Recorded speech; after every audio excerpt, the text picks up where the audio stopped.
thank you for joining us. You got me, Erin. I'm a business mentor in the joinery and the kitchen industry, and also run a few businesses, part of the Joinery Network. You've probably seen me around.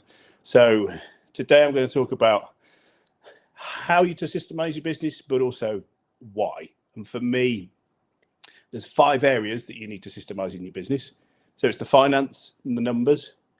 It's the office and the processes that go on within that office. It's the workshop, if you do any production and any manufacturing. It's the marketing, and it's the sales. So let's just look at those individually. So your finance. So for most small businesses, they have a local accountant. They see them once a year. They do the books at the end of the year, but they really don't know what's going on month to month. They don't know their numbers. They don't know whether they're making money. And they get to the end of the year. Why haven't we made as much money as we thought we did? Well, we don't really know because it's past. You need a system to be on top of your numbers. And that doesn't matter whether you're outsourcing that or whether you've got a bookkeeper in-house, but you've got to make sure it's set up right from the first place. So it might be that you need an expert in to start with to train your bookkeeper or to show you how to, whether you're using Xero or Sage or QuickBooks, you need a system. You have to have a system that does it. But then you need to know how to track the revenue correctly, how to invoice correctly so that you can get the data that you need. And you've got to be at a point partway through the next month that you know exactly what happened the previous month. You know where you are. You can then make those adjustments, because then you can change the path, make those adjustments, and make sure that you're on track. And then as you systemize the business, you just write that down. This is how each of the processes work within our finances. These are the numbers that we track, and this is how it works. You can then pass that across. But you need to understand it first before you systemize it, before you hand it across. Otherwise, you see far too many businesses. They hand over the finance function to someone else. They outsource it. They employ a bookkeeper. They don't set it up properly, and they run out of cash because they're not on top. They don't know their numbers. Understand it first. And if you don't understand it, get an expert to show you how to do it. Understand it, then systemize it and give it to somebody else. So in the office, there's loads of different processes that happen in the office. And as your business grows, that will become more and more, and there'll be more people. But everything that you do, you need to turn into a process, a manual. Right. How do you generate a quote? This is how you do it. This is where you put the information. This is the system we use. Use systems, use software, but invest and set them up correctly. Don't pay for a software and not really set it up properly, because otherwise everybody will continuously be coming back to you because you're the only one that can use that system. Set it up properly, pay for the training, invest the time, and then you can pass it on to somebody else. Make sure it's working, make sure you trust it, write that down. Or if you're not very good at writing stuff down, get somebody from your office to sit next to you, watch what you do, and write it down. Write that down, and then get them to sit in the seat and you to sit next to them and get them to do it. Refine that to a point that they are managing to replicate what you do and probably doing it better than you, as normally the case. Write that down, refine it, build a manual. It literally is. Your business needs to be just a system, a group of systems. Here's a manual, and this is what you do. Because when you've got that, the business can grow, because everything doesn't have to run through you. You don't have to do all the quotes. You don't have to do all the follow-ups. All the office stuff, you can pass across. But don't employ somebody, go, well, hey, they're going to take away all the boring stuff that I don't want to do, throw it across to them, and lose control. You've got to systemize it first. You've got to do that properly and then hand it over. You can use new employees to help you develop those systems, but you've always got to understand it, and you've got to make sure it's right, and you've got to make sure that it's delivering on the culture that you want, on where you want your business to be. It's a scary step and probably one of the biggest things, but put in the effort now and it will pay dividends. It really will. So your workshop, again, have a decent system. Don't care what it is, but get a system, invest the time and the money that sets it up right, because in your workshop, everybody needs to know what they should be doing each day in order to get your projects out. And if they don't, you're not systemized or you're not working well. So have a system, have a schedule. Everybody knows all of the projects that we're doing, when they need to be going out, within each area and with each department, depending on the size of your workshop, who needs to do what, when on that project. And it might be getting sign off from the client. It might be ordering the materials. It might be machining and finishing, but everybody needs to know when that needs to happen and what's been costed, what's been timed. So you deliver on time every time because everybody knows what they need to do. But again, develop a system and develop the roles within your workshop are critical. You need a workshop manager and they need clearly defined responsibilities. How are you going to measure them? Because as you're passing across the responsibility of running your workshop to somebody else, don't lose control. Have a way of measuring that so that every week, you know, was it a good week? Was it a bad week?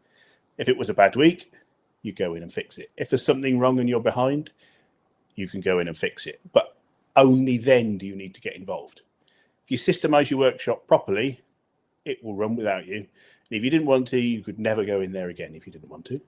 Because if you're putting in the work, knowing that that's going to generate the money that you need, and you've got a team that you trust, and that's the key. Trust, trust, trust. Trust your people.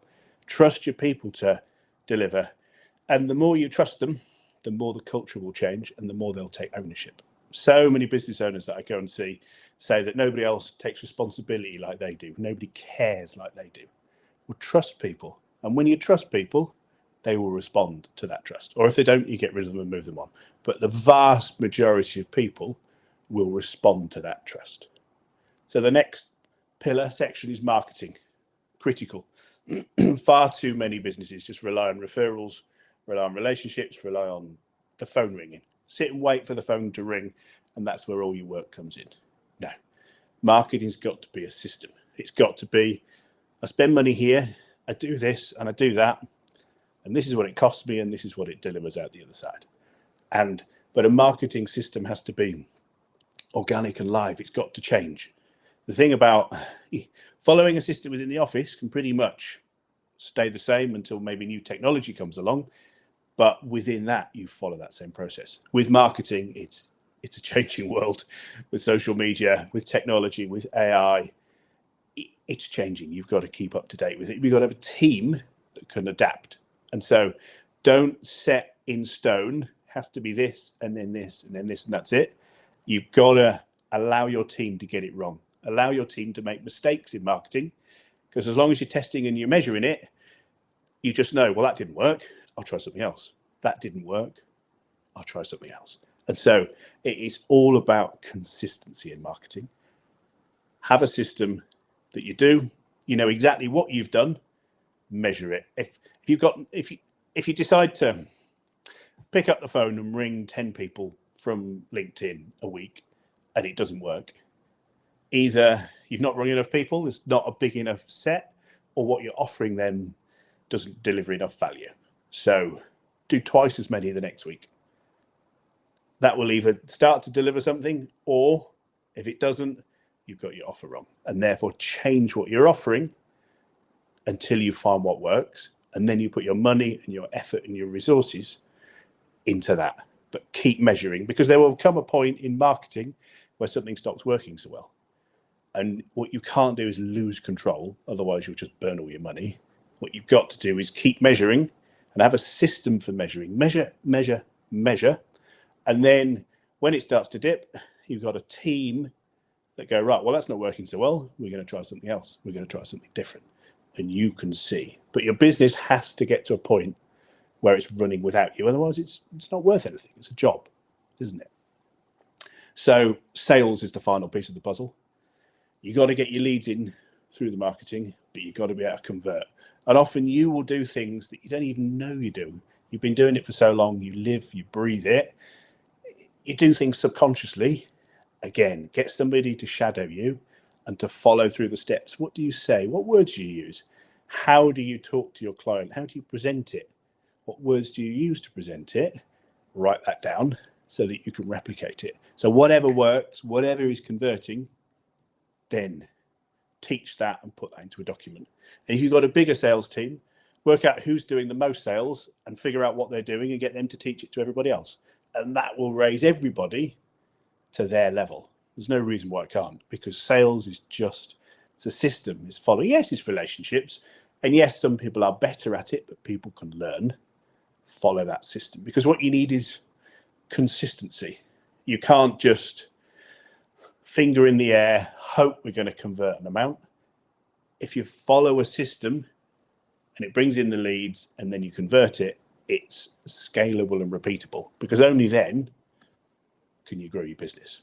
Otherwise you can't. So what's it costing you for not doing this?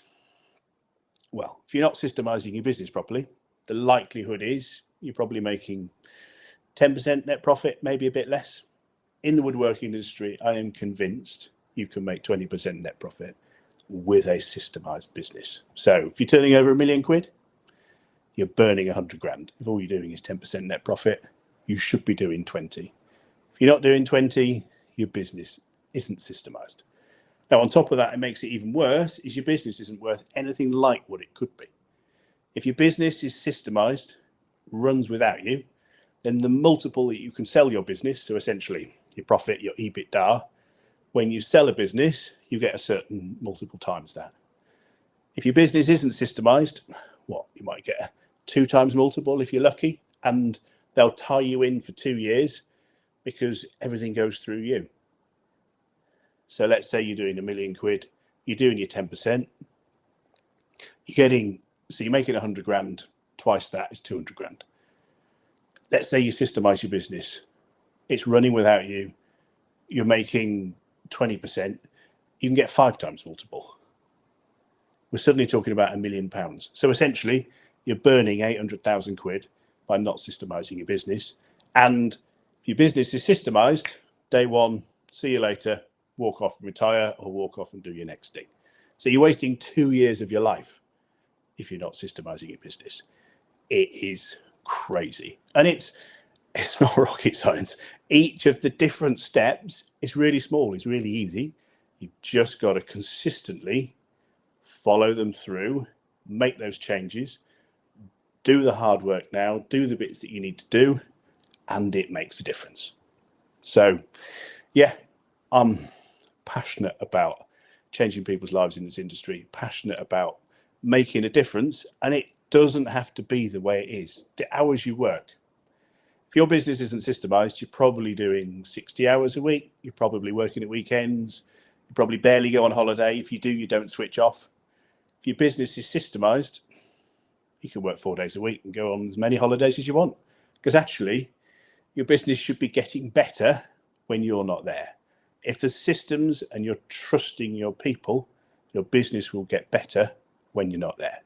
One of my businesses, the Woodworks of London kitchen company, I spend 3 hours a month on that with a directors meeting. I've got an amazing team there who are just refining that business, building systems and generating profit and growing that business. It turns over just over £6 million. It's incredible, but I trust them.